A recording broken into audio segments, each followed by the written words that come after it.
y'all? Welcome to another advice video. Today we're gonna be talking about why you're always in a situationship with the nice guy, okay? With the I'm not like other guys.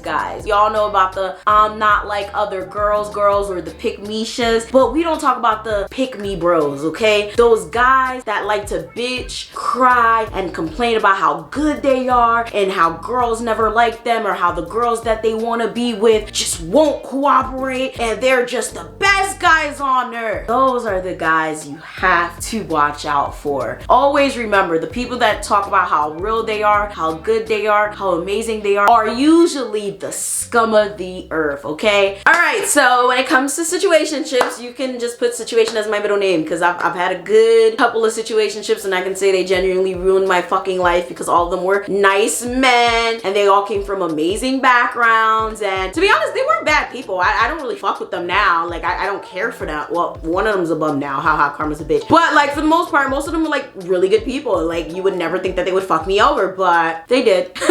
They did.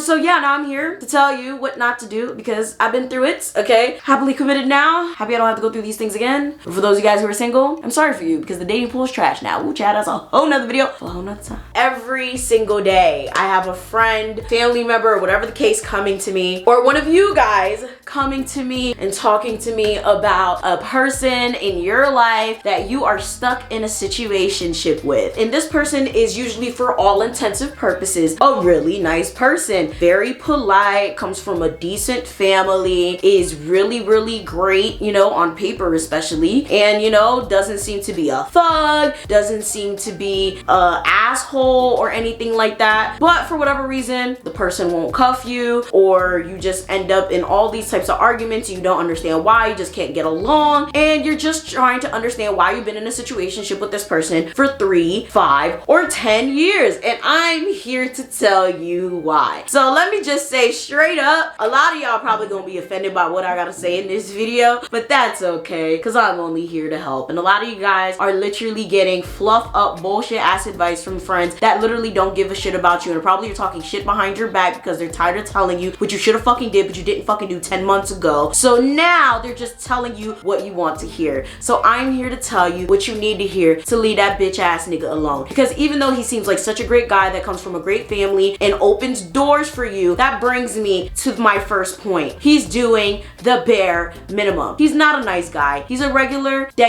guy with manners. A lot of people do this nonsense, which is very strange to me. A man does the bare minimum, okay? Opens doors, he's polite, helps old ladies cross the street, and they're like, oh my god, a man. Okay, he's supposed to do that. Oh my god, a man taking care of his child. Oh my god, a man sent me a text message good night. He sent me a text message good morning. I've never had a man care about me like that. If you're really wowed and 1000% wooed and taken away by a man doing the bare minimum for you, we have a problem. You need to pull back from everything, from everyone, and do the inner work, because that means that literally you've had absolutely nobody care about you. Not your father, not your uncles, not your male cousins, not a damn person in your fucking life. So literally a man opening a door for you is royalty. That is literally amazing for you. And I literally went through this. Literally my man was the very few men that ever sat there and literally opened every single door for me, was extremely polite, and I was like, oh my god, like, I was so wooed by it. Like, yes, I've seen it before, but at the same time, I did have many male figures and shit like that that have done it for me, so I've seen it. But like, when it came to dudes that I messed with romantically, I never really seen that, or never really had that. So it was like, oh my god, like, but at the same time, it was like, I knew that I had to step away. That's why me and him talked for a good minute before we started dating. I was working on myself. I was doing the inner work, and then we started dating like years later, right? So what you guys need to understand is that type of shit is bare minimum. A man texting you good morning, texting you good night, telling you you're beautiful, holding doors. That is what they're supposed to do. That is not exceptional behavior. That is expected behavior. He's not a saint for doing basic nigga shit. He love bombed you. Oh yes, love bombing bombing. I personally hate seeing this. I can't stand it when one of my girlfriends comes to me and they're like, oh, I met this guy and he checks all the boxes. Really great job, really cute, comes from a great family, lives in a great location, has his own apartment, has his own car, whatever. And then all of a sudden, oh, he got me flowers today. Oh, he took me out to dinner. Oh, he took me to the movies. Yeah, he bought me this, he bought me that. And I'm like, boy, you only known him for 2 weeks. This man spent at least $3,000 on you in 2 weeks. And a lot of you are probably watching this like, yeah, as he should. No, as he should not. That's not normal behavior. At the end of the day, no self-righteous man that actually is very serious about you is going to spend $3,000 on you within 2 weeks if he does not have an ulterior motive. Point blank period. Unless he's like Bill Gates or something, like a $3,000 dinner type shit. Like, unless it's like 1 or 2 things that just happen to cost that much and that's just in the tax bracket. Like, you guys understand. Like, a regular man is not gonna go out of his way to love bomb you like that. That means that there is something going on. And 9 times, not even 10 times out of 10, I've always been right. This man has usually been abusive. This man has had some sort of immigration issue and has been trying to get a green card. This man has sat here hiding a second wife, sat here hiding multiple children, doing all types of goofy shit. But you know what they do? They love bomb you to get you on their good side. Stop that shit. Kill that noise. Love bombing is a very big ass red flag. Don't think you're getting spoiled, bitch. You're getting bought. If the man said he didn't want to be with you, stop thinking he gonna be with you just because he treats you like his girlfriend. You're not his girlfriend. You're never gonna be his girlfriend if he said you're never gonna be his girlfriend. When are we gonna take men's words over their actions? Yes, I said that correct. Take men's words over their actions. Absolutely never ever in your life take what a man says under what he does. Always take what he says over what he does. If he says, I will never date you, if he says, I will never be with you, if he says, I do not want a relationship at this time, but he still takes you around his friends, he still takes you around his family, and he takes you all of these places and takes you on lavish vacations and treats you like a girlfriend, it does not matter. He said he does not want to be in a relationship with you. And what he said is what it's gonna be. Now, if he said there's a potential, if he said maybe down the line, or this is not the right time, okay. But if he straight up said, I don't want to be with you, you're never going to be with him. You're never gonna get that title. You're never gonna be his girlfriend. I guarantee it. And I know there's a lot of people that can attest to that in that comment section right now. You are never gonna be with him. So let it be. You're sitting here, you're wasting your time. There's so many men out there that would love to be with you, that would love to love you, that would love to appreciate your presence, your greatness, and everything that you have to offer. But instead, you're wasting your time with a little dick ass nigga that doesn't want to take you seriously. Stop that shit. Kill that noise. Stop wasting your damn time. If he say he don't want to be with you, he don't want to be with you, and he won't be with you. So just move the fuck on. Take his words over his actions. And yes, I know that may sound like an oxymoron, but that's what you gotta do. You're deep in, but you have no title. So now at this point, you rely heavily financially or emotionally on this person. You're probably codependent. You need some therapy. This video is probably not gonna help you because you're not gonna listen to shit I said because you didn't even listen to your friends or your family, okay? You need help, okay? Because at this point, you're just too deep involved, all right? And more than likely, this person has abused you in one way or another and manipulated you to do so many other things, probably taking money from you, got you to co-sign on a car. Yeah, let's just say you're probably gonna have to take them to court to get that money back. And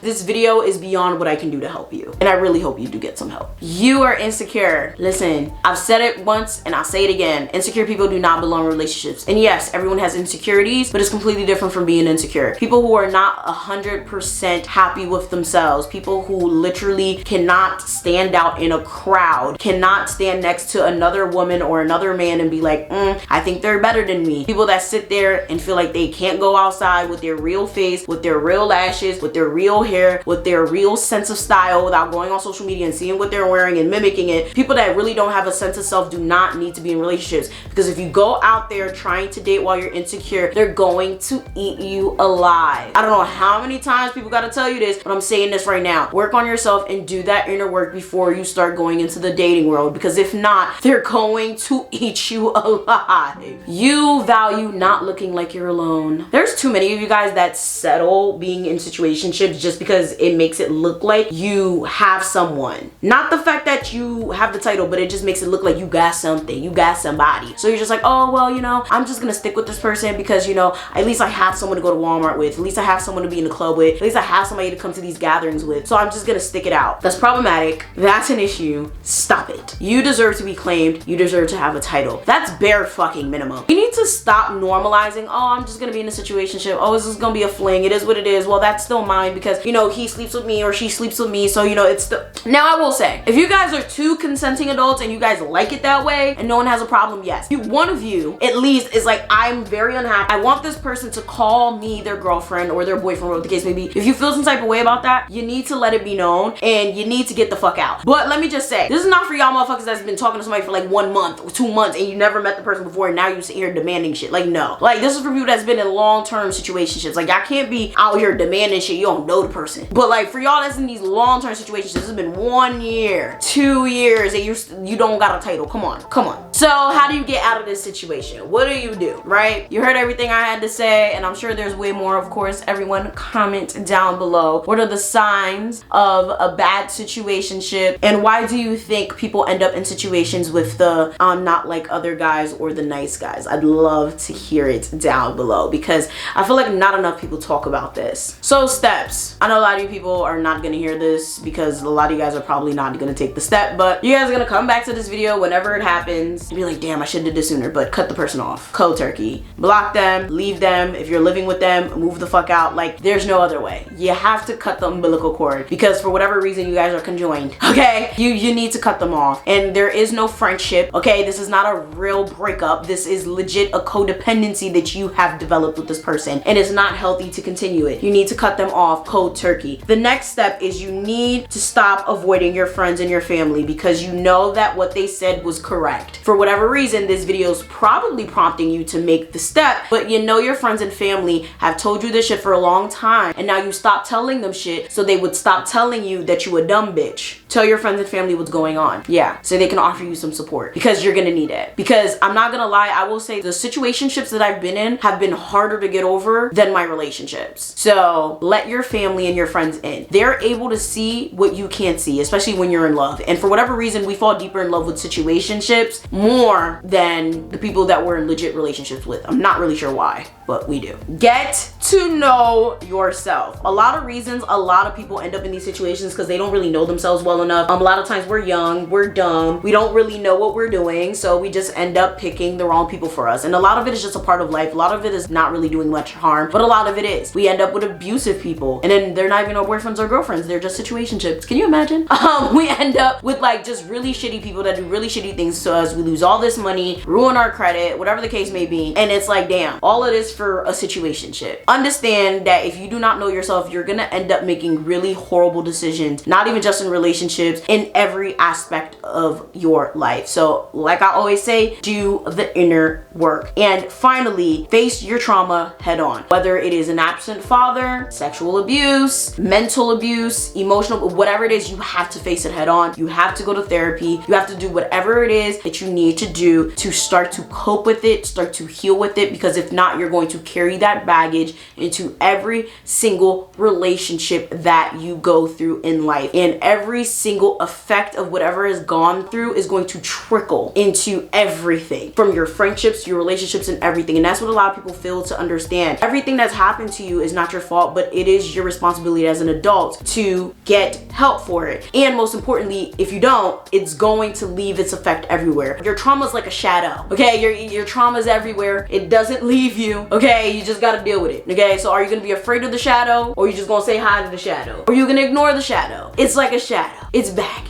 It goes with you everywhere. You have to confront that shit. You have to overcome that shit if you want to be successful in all your relationships and all your endeavors and everything that you do in life. Ways to cope. Of course, therapy. There are ways to get free or discounted services. I made a video about that. It's going to be linked down below. If you guys have insurance, check if your insurance covers it, because a lot of people's insurance do. They just never check on it. Exercise, for those of you guys who are very depressed or anxious, exercise helps a lot. Like, I'm telling you guys, it may hurt for a couple of weeks because you ain't been active, but once you start getting active, you're gonna feel loads better. I promise you. Journaling is another really good one. For those of you guys who love to post memes and be petty, for those of you guys who love to send dissertations when you're drunk, put the fucking phone down, grab a journal, and start writing. Thank me later. Journaling will help you get all those thoughts down that you are afraid to text, or that you keep overly texting, that you keep putting on Facebook that nobody needs to see. Put it down in a journal and burn it. Yes. Burning everything that comes from the situationship or just things that bring toxic energy definitely does work. Or breaking plates, breaking glass, things like that. There's actually places for that, like dedicated to like breaking things and smashing things. Anything you could do to get out the anger will definitely help. If you're a really angry person or you hold animosity, that can really help. So like kickboxing, that could really help too. Just look into things to release the anger, to release hurt, to release trauma. Listen, thank me later, it will help. And of course, hobbies. If you sing, if you dance, if you draw, if you paint, if you write poetry, whatever it is, get into it. A lot of you guys, I'm sorry to say it, you need a fucking life. Your life can't just be go to work, come home, scroll on TikTok, watch on Netflix, go to sleep. If that's your life, that's a problem, and that's why you're getting caught up in these situationships that are meaningless to you, because your life is just work, home, school, Netflix, scroll on TikTok. That's not a life. It's genuinely not. Get a hobby, get an aspiration, get some goals, get something to work towards, because if not, you're just gonna be idly sitting around with nothing to do and time to spare. With that being said, make sure you guys like, share, subscribe, do all that. Peep the description box for more information. Make sure you guys follow me on Patreon because, you know, support me. And yeah, I'm gonna see y'all next time. Bye!